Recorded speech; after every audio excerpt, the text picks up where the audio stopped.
Welcome back. Now we're going to do the bonus material that we talked about earlier. I've always been a little surprised that Napoleon Hill, in his actual book on Think and Grow Rich, did not include these three segments. These are three areas that were discussed when he did his research study. He came up with actually 16 different characteristics of the successful people that he interviewed. Somehow or other, only 13 got into the book. So, as a bonus, here it is. I want you to have the full package. If you've gotten to this stage, we know you're motivated to really do something, and so I wanted to add a little value and finish it off. So, I hope this is going to be of value to you. So, here's the first one. It's going to talk about saving money. Second one is doing more than you are paid for. And the third one is going to talk about leadership skills. Okay, here's our first one. And basically, if you don't learn how to save money, and it is a skill, otherwise more people would do it, you have to make saving money a habit. You're never, and I emphasize never, going to be successful if you don't have the ability to save some money. So it's got to be a habit, and you get a habit only through repetition. So wherever you're starting with however much money you have, you need to start, even if it's only a few dollars. Every month you have to save a little money. Now, most people, the reason I emphasize this, most people are financial failures. That sounds harsh, but it is statistically true. They are not doing well financially. And again, it's not my job here to try to make you feel better. Most people who are financial failures, it is their own fault. They've gotten there because of their own actions. So again, not my job to make you feel better. My job is to help you fix whatever's wrong. Now, first step, and you would expect this in Napoleon Hill, any kind of publication of his, is the first thing you need is a definite purpose, definite burning desire to be financially successful. You have to make it a priority. If you're sitting there not worried about money, or you don't think money is important, it's not going to work. So you need some goals. You got to set some targets. So you want to set up a target income. You want to determine what percentage of that gross income is going to be saved by you. This is where you get the typical number that financial planning books talk about is 10% of gross income. However, again, 15, 20, 25, the more you save, the more successful you're going to be in the end. So, but you got to come up with some numbers, and you should be writing these down. Put a target income, what percentage you're going to save, and by implication there, that implies you're going to have a surplus. Your income is going to exceed your expenses, so you have money left over. Now, I find actually, now this wasn't really talked about in the book, but over the years, I've gotten away a little bit from targeting my gross income. And instead try to target not so much what I want to make, because I can make any amount of money I want. That's unimportant. The old saying is how much you keep. And so I focus more on targets of I want to have a surplus of X amount of money per month. I want to have 5, 10, 15,000 extra per month. Because then I get a reward psychologically, not just from making more money, but from lowering my expenses. If I can do that, I feel just as good if I cut $1,000 out of my budget as I would if I made an extra 1,000. But again, that's beyond what we're trying to do in here.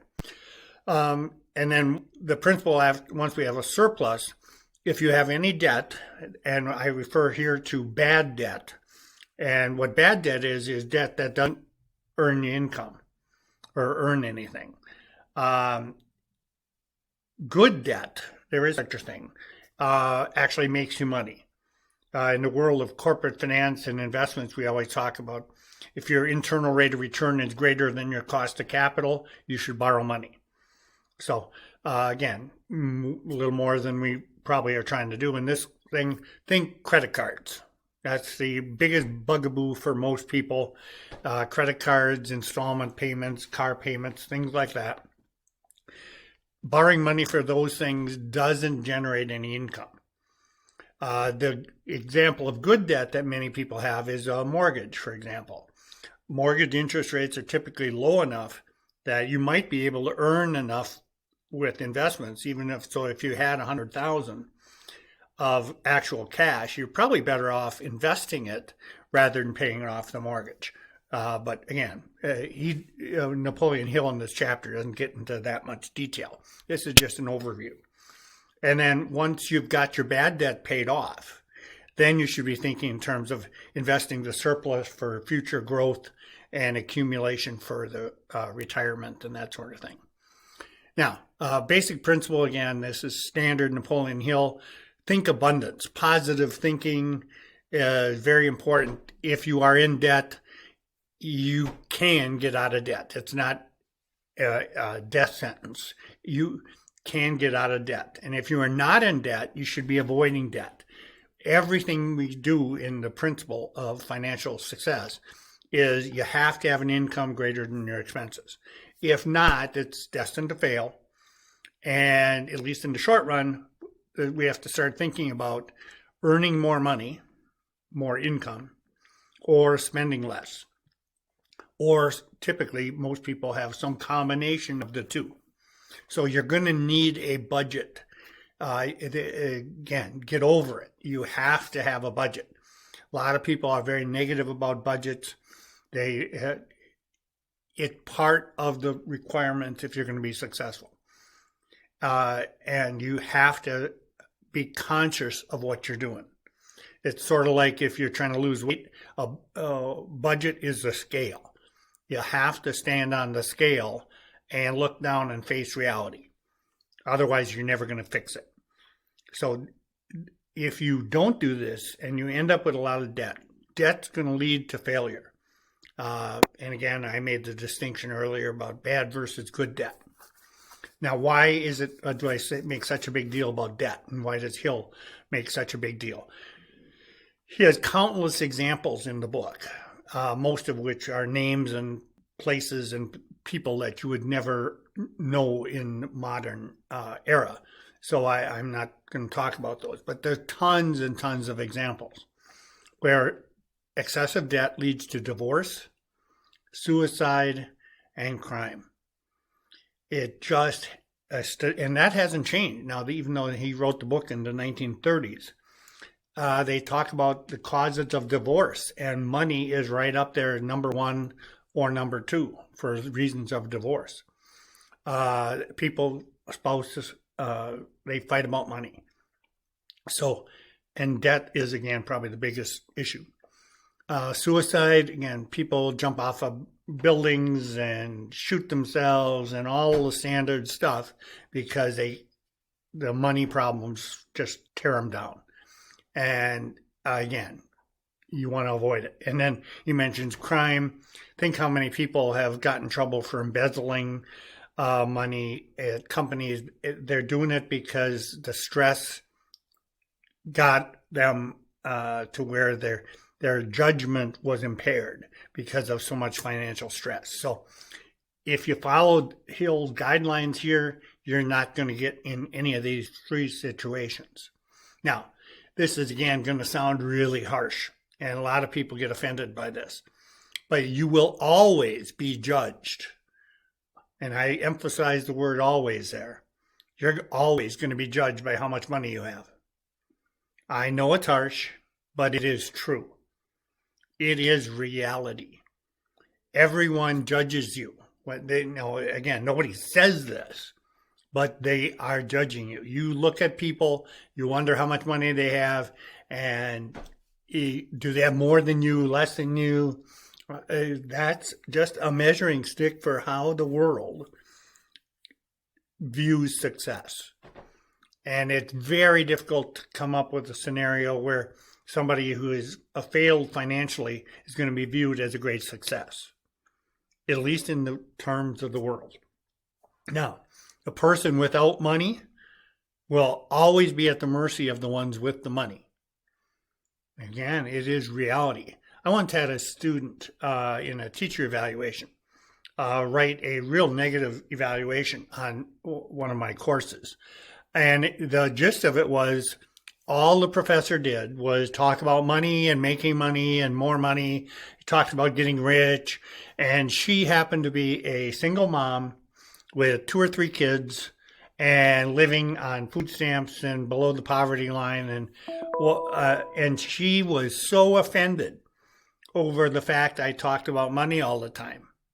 And what I sort of explained, not directly to her, but to the class afterwards when I saw this, it is my job. I'm not trying to make you feel bad if you're not successful financially. I'm trying to help you change it. And I can't change it without talking about it. You have to confront, remember, you have to view reality. And remember, Hill talks about accurate thinking. You have to be thinking accurately.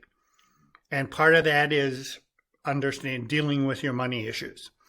If people are so emotional about the money thing, and that the fact that they are so sensitive about it tells you everything we have just told you is true. They are aware they're being judged by how little money they have, and they don't like it. And I get that. But I want you to change it. We can fix it. If you're at this stage in this course and you have gone through all the stuff, you've got everything you need now to make the changes necessary. So we're going to move on. Now, why do you need all this money? 2 reasons. Opportunities will come up in the future and you'll have a chance to take advantage of them if you have money. If you don't, and Bill Gates came to you, or Steve Jobs came, or the founder of Facebook, Zuckerberg, came to you and said, gee, if you just loan them $5,000 or $10,000, they'll give you a piece of the action in Facebook or their startup, Apple, Microsoft. And just imagine if that opportunity came to you and you, because you didn't have any savings, you couldn't take advantage. That actually happened in the Facebook scenario. Zuckerberg invited some people to a meeting to get startup capital. And there are some people who didn't do it because they couldn't come up with the money. And there are other people who were at that meeting who are billionaires today because they did have access to $5,000 or $10,000 and got a piece of Facebook in the startup phase. So it's a big deal. Retirement is going to come for almost everybody. And at some point, and as little as $500 a month, if you could put it into, take that surplus and invest for the future. Standard example I use in all my classes is $500 a month, 12% earnings, which, by the way, can be done. It's not difficult. And do that for a long period of time through the power of compound interest, $1.74 million. So the average 25-year-old who gets started on this will have $1.74 million by the time they're 55. That's life-changing. And you can tell your boss to take a hike if you don't like your job. And you could then pull out $18,000 a month for another 30 years. That's what 1.74 million will do. But that's only not going to happen by accident. That happened by planning. The second reason people need money is for emergencies. Most people are a month or 2 away from bankruptcy. As I'm recording this, we're about probably 4 months into the global pandemic, which has wreaked havoc on the economy and the country's health and so forth. Think how many people are unemployed and how many bankruptcies there are going to be because we're a couple months without income. All those people, this is why we talk about having a 6-month emergency fund. that would have prevented a lot of the bankruptcies that the country's going to go through here. And it's going to be bad. And following this strategy, you wouldn't, again, it's something you'd certainly worry about if you're unemployed, but it's certainly a lot better if you got 6 months worth of income in the bank. Now, I'm going to close this session with one final example. I want you to pick here who is more successful. In California, I used to have a real estate business, and I had, I don't know, maybe 20 agents. And I had this example. I've changed the names here, but the people are basically real. I want to give you an example. I had Bill here, who I paid a little bit more than $500,000 in commissions. And by the way, Bill was about 25 years old. So imagine being a 25-year-old, $500,000 in commission. I did it 2 years in a row. Then I also had Mary. Mary was actually not an IRS, with California Department of Revenue agent. That was their full-time job, and they were a part-time agent for me and my real estate company. And they made part-time about $50,000 in commissions. Still pretty good, but that wasn't their primary income there. Bill spent roughly $550,000 each of those 2 years. Mary actually had a little bit of money left over. They spent $45,000 for extra goodies and had $5,000 left over. I would categorize Bill as an economic failure, a financial failure. Too often we emphasize how much they make without looking at how much they kept. If you make $1 million a year and don't keep it, in the book, Napoleon Hill actually gives an example, and this is in the 1930s, of someone who made $1 million and had nothing left after he spent it. That is the sort of textbook definition of failure. I would call Mary a huge success. She saved 10% of that income. And over time, with compounding, she is going to have a great retirement. So that's it for this one, and see you on the next bonus.